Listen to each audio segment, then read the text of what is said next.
Oh shit, man. We got to start this shit off with saying rest in peace to a fucking hip hop legend. Indeed. Earl Simmons, the dog. Dog Man X. May you rest in paradise. Yes, sir, man. Passed away at the age of 50 with between 17 and between 15 and 17 fucking kids. You know. Yeah. Yeah. Proliferator. Yeah. You know? Yeah. God bless him and his family. Yeah. You know, look, man, he wasn't just one of these dudes that was entertaining and trying to get a couple of dollars, man. He put his life out there for everybody to see and as an example of, you know, some things not to do. The brother had been fighting some demons all his life, but all in all, he was a stand-up cat, man. And he's loved, I'm sure, well, I'm sure I'm not speaking for just myself, but he's loved by many, man, including myself, man. Indeed, man. I mean, when you got a brother who could tell you exactly when it went wrong, the exact moment shit went left for him. And, right. You know what I mean? And like you said, man, he shared with everybody, you know, his story, never held anything back. I mean, when he said, his wife even said, you know, when they met, that she said, he told her, like, look, I smoke crack. You know, this is your chance to, you know, bail, do what you got to do, but this is who I am. This is what I'm on. And, you know, you want to take this journey with me? Yeah. Or not, you know? Yeah, man, it's, you know, and it was a sad story, man, you know, and it happens all too often, man. If you know what I'm saying? If you from anywhere, not just the hood or anything, I'm sure we've all heard of somebody getting slipped a Mickey or somebody getting tricked. And, you know, that's what happened to him as a young man. Somebody he trusted took advantage of him, and it messed the rest of his life up, man. And it's something that he struggled with. But one thing I will say I admire, and his children vouch for it, is he still had the wherewithal to do what he had to do to take care of his children and provide for them. Yeah. You know, I know he may not have been able to fully be there sometimes, but at least from what I saw, you know, his children never denied that. You know, they never denied that he took care of them. If you know, something else may have come out, but when I saw him on Anna Van Zandt's Fix My Life, you know, his son did advise, hey, he always provided for us. So, you know, at least he was able to hold that demon back. You understand what I'm saying? Enough to take care of his family. Some days it won, some days he won, you know. But yeah, I remember seeing him on in Cleveland when they did that Hard Not Life tour.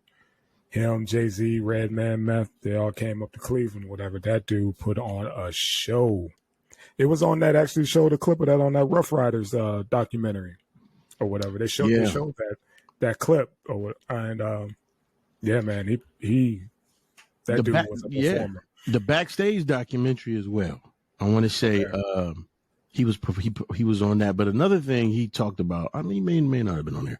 I could be wrong. But another thing is, man, a lot of people don't know. He did an interview, man. He was having an asthma attack a lot of times he was performing. He did on that set. Yeah. Jay-Z said, because they got a song together, and Jay was the closer and D was like right before him. And he started doing his song. Then he said he ran back behind stage and got straight on the oxygen. Mm-hmm. And then because Jay started the song, but he was going to, you know, just do his verse and let X, you know, just go ahead and, you know, sit that one out because he saw he was gassed, you know. And he said out of nowhere, you know, we saw him. He came from the back and ran back out on stage and did his verse because they were about to skip it or whatever. And it was like Jay said he never seen anything like that. Like, he's like, I saw this dude before I even went out to perform sucking on oxygen. You know, I go do the song or whatever, and I was just going to do my verse, but here he come, you know, like, you're not going to do this without me. Not here, not now. You know, as long as I could stand, you know, he was out there doing his thing, man. I mean, he went in. Legend, man. Legend. And you know, a lot of times when you've seen him, you know, if he was just walking the street, you would see him pass off a couple of dollars to somebody that might have needed something or was hurting. And again, he kept himself grounded. He wasn't somebody who was out here perpetrating like he was something he wasn't, you know. He was a human being, had some flaws like the rest of us, but shine brighter than a lot of us. So indeed. You know. Yeah, that crack is a struggle. I mean, you know, shit. I mean, every one of us has got a story about a family member, or, you know, dealing with that demon, and yeah, it finally got him. Man. Yeah. So rest in heaven, man. To the dog. Indeed. What's your favorite DMX verse? The first time I heard him on LL Cool J's 54321. Oh God, yeah. When he said, "Don't make me put you somewhere where nobody can smell you," I was like, "Who is that dude?" And that voice, I was like, "Oh my, who is that?"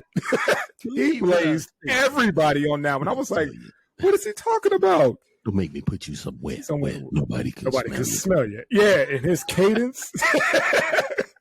Yeah, like he was creeping up on you. He wasn't rapping. He was like, "Look here, this is what you're gonna get. You know, keep playing."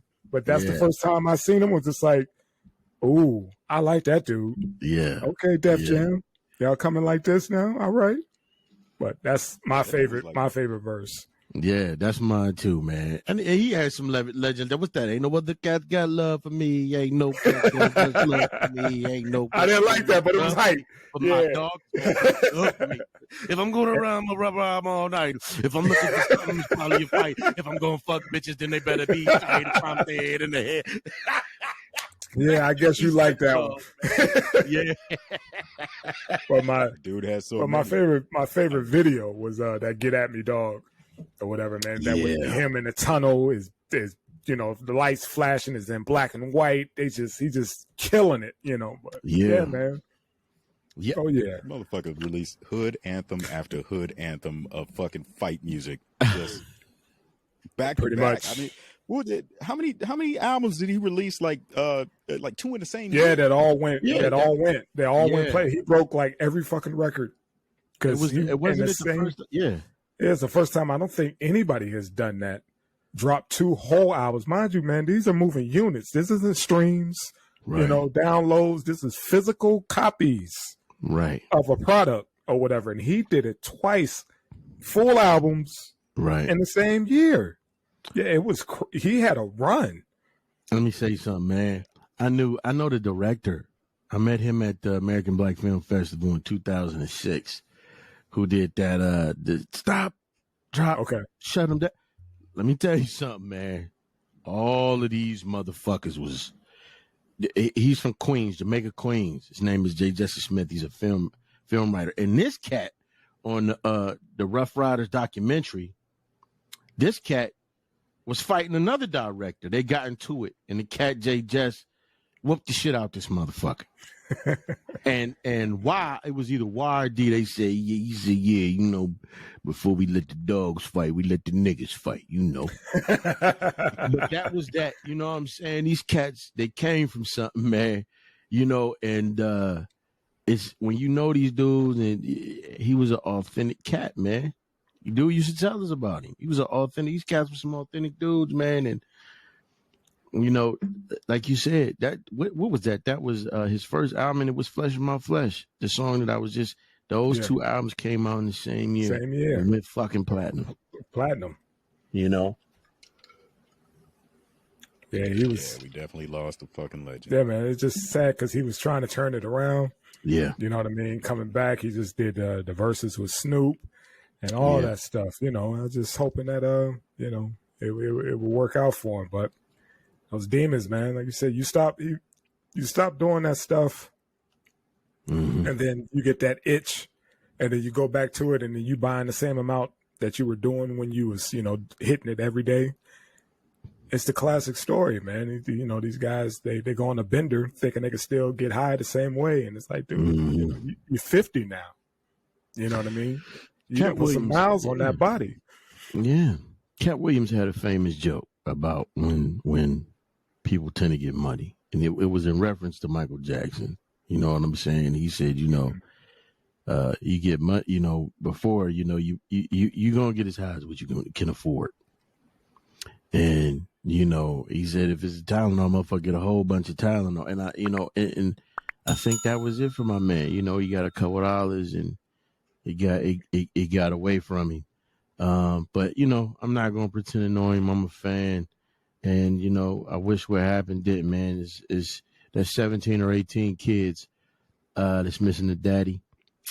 You know, I think the relationship between him and his ex-wife improved. You know, and I think all of this shit could be summed up by the one track he did called "Slipping." Ooh, you know what I mean? With, old dude from the Locks. Yeah. Slipping, I'm falling, I can't get up. You know what I mean? You know, you get guys that are bigger than life, and then you get guys that we can relate to, and X was one of them cats, man. Indeed. You know, so you know. And man, we lost another brother, man. There you go. Prince Phillips.